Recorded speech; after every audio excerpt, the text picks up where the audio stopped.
sợ. Ăn bà chúa.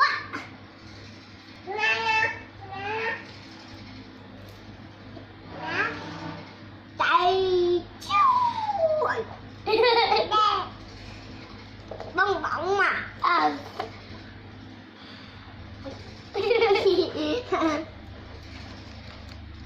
Con nên có sung chức để đua, để bùm bùm bùm bắn xuống cái này.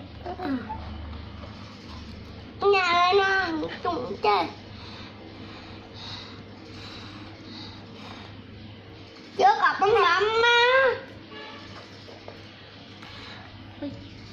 bong bóng nhỏ nhỏ đẻ cho chứ sẵn có chích nè. Một hai ba nhập bông mua đồ cả bông này. Con đấy có hai cái gà này chích để luôn.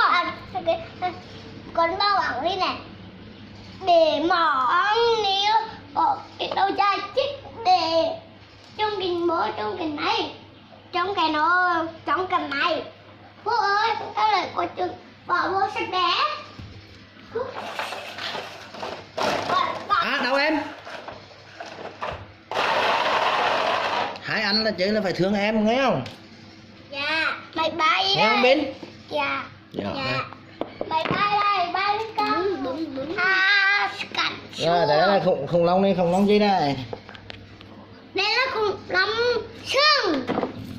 Khủng long sừng. Rồi bây giờ hai đứa ngồi chơi khủng long này. Bin con Bin chơi máy bay. Con chơi khủng long. Anh bye bye ơi, anh bye bye. Phụ ơi máy bay đi không? Dòng máy bay đi phụ này. Dòng máy bay này. Wow, chụp máy bay to quá. Cầm lên ôi. Anh Bin lau. Không. Lau đây. Giỏi ơi. Con bong bóng. Lau không thôi đi là trượt bộ đó. Phải không? Dạ. Lau không thôi là đi là trượt bộ, phải không? Phụ ơi, không thôi được mà. Nói gì Bin lo. Nó hàng tư đồ. Phụ nói gì Bin lo. Bin này hàng tư đồ. Đúng rồi, hàng tư đồ. Đây là máy bay con, đây là máy bay nè. Đi máy bay ơi. Đi máy bay. Cha cháu này rồi.